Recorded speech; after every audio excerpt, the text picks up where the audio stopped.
What's up, Space Pirates? I am your captain, the ever-charming Dr. Disaster, and today we are going to revisit the Doctor Who 60th Anniversary Special and see how it's doing. Another episode has come out, and to the surprise of absolutely nobody, it is nauseatingly woke, pandering to what amounts to a fraction of their former audience. At this point, it's more like Dr. Why Bother? Why bother, indeed. A majority of the audience for David Tennant's Doctor Who has not shown up for what should have been his glorious re-emergence as the Doctor. In this video, we are going to look at the laughingly shitty Rotten Tomato audience score for the show. We are going to look at how unpopular the show is compared to its former glory, and then we are going to look at the wokeness from the latest episode of the show, which is driving people away. So kick back, relax, and grab yourself some popcorn, because it is hilariously entertaining to watch these attention-seeking panderers drive away the majority of their audience. Hey everyone! Come and see how good I look! I'd rather spit in your face.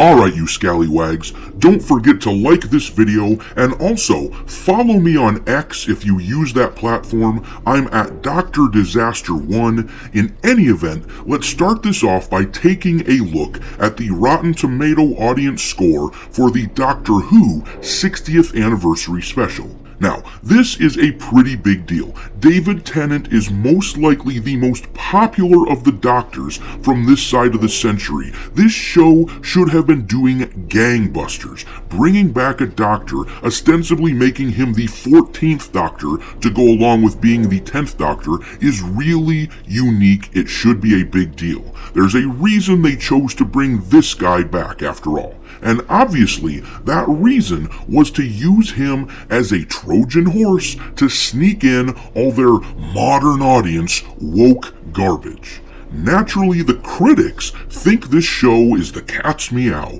at 94%. But if I'm being honest, the higher the critics score these days, typically that makes me not want to watch a show.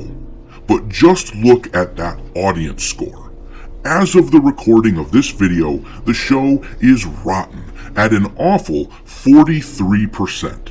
That is Last Jedi levels of bad right there. Over half the people who watched this thing could not stand it, and those numbers could be way worse if more people weren't simply tuning out and not even watching it. Take a look at this article here from Radio Times, which lays out the viewing numbers for the second episode of the Doctor Who special. The article says, the viewing figures are in for Doctor Who's second 60th anniversary special, Wild Blue Yonder, which aired on last night, Saturday, December 2nd. The episode had an overnight rating of 4.83 million, according to figures quoted by the BBC's entertainment correspondent Lizo Mzimba, which marks a slight dip when compared to the first of the 60th anniversary specials, The Star Beast. The Star Beast became the biggest drama launch of 2023, as well as achieving the biggest overnight ratings for an episode of the sci-fi series since Resolution in 2019, with an overnight audience of 5.08 million. Alright, now let's pause right there. They make that sound impressive, but they leave out a lot of context, because as far as Doctor Who numbers, it's actually fairly pathetic. I mean, here we are in 2023, some 13 years removed from the last David Tennant Doctor Who material, with the world population massively expanded, and they are still pulling in only a fraction of the viewers they used to pull in.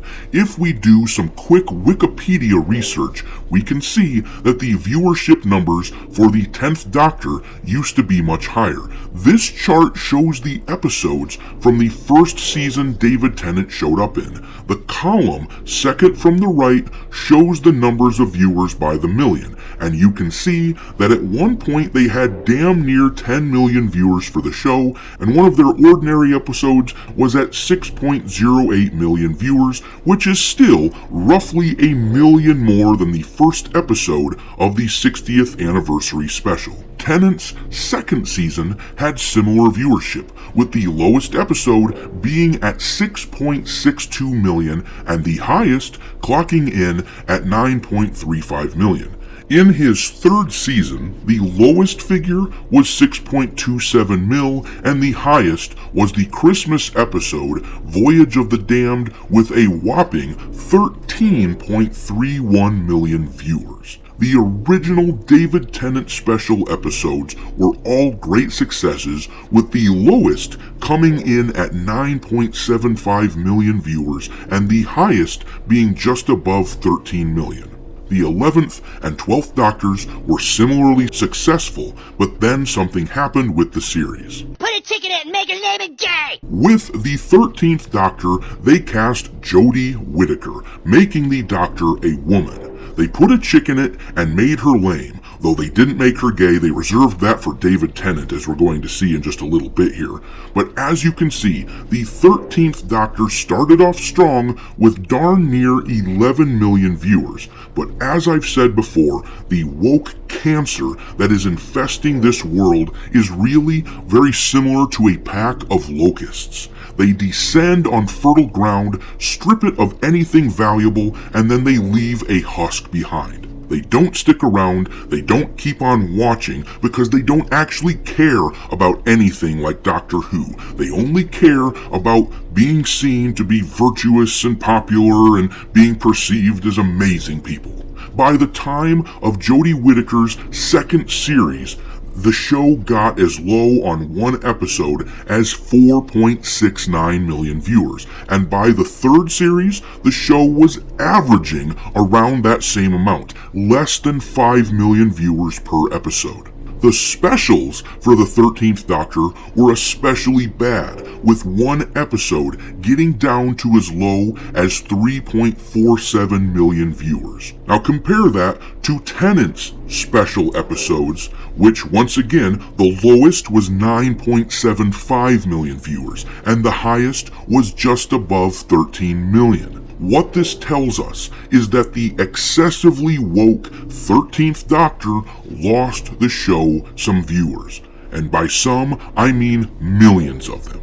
And what the viewership numbers from the 60th anniversary tell us is that those people ain't coming back anytime soon. And if you want me to be more specific than just saying that the show has become woke, then look at this article from comicbookmovie.com to see what I mean by that. The headline reads, "Doctor Who, Wild Blue Yonder suggests the Doctor is gay." The Doctor has had a handful of love interests over the years, but yesterday evening's second 60th anniversary special, titled Wild Blue Yonder, shed unexpected new light on the sexuality of Doctor Who's enigmatic title character. Stranded on a mysterious spaceship alongside Donna Noble after the TARDIS malfunctions, a few moments after crossing paths with a young Sir Isaac Newton, the 14th Doctor suggests he finds the scientist attractive. Needless to say, the scene has generated a lot of debate among Whovians. "Is it just me, or was Isaac Newton hot?" Donna asks, to which the Doctor responds, "He was, wasn't he? He was so hot. Oh, is that who I am now?" His companion then says, "Well, it was never too far from the surface, mate." Now check out this article from Indy 100, Doctor Who upsets conservatives, as Isaac Newton played by person of color. My dude, this doesn't upset conservatives.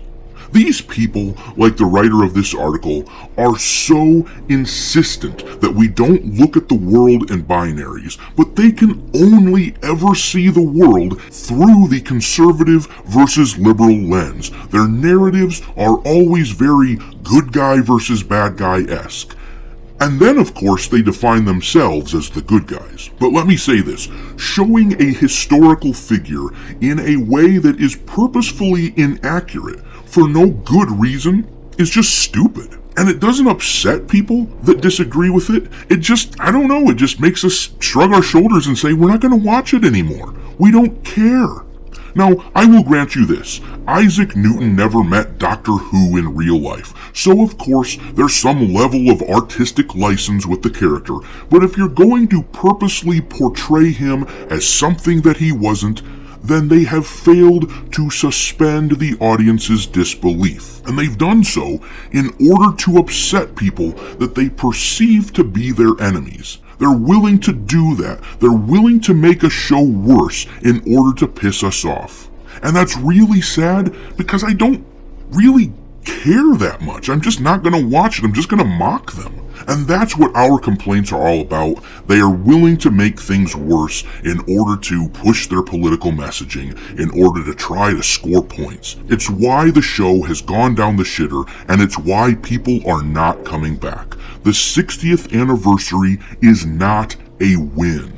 And we must continue to mock the constant failures of these woke lunatics. Thanks for watching, me hearties. If you haven't already, your captain is inviting you to subscribe to the channel and become a part of the crew. Life as a space pirate may not be glamorous, but there's always plenty of booty.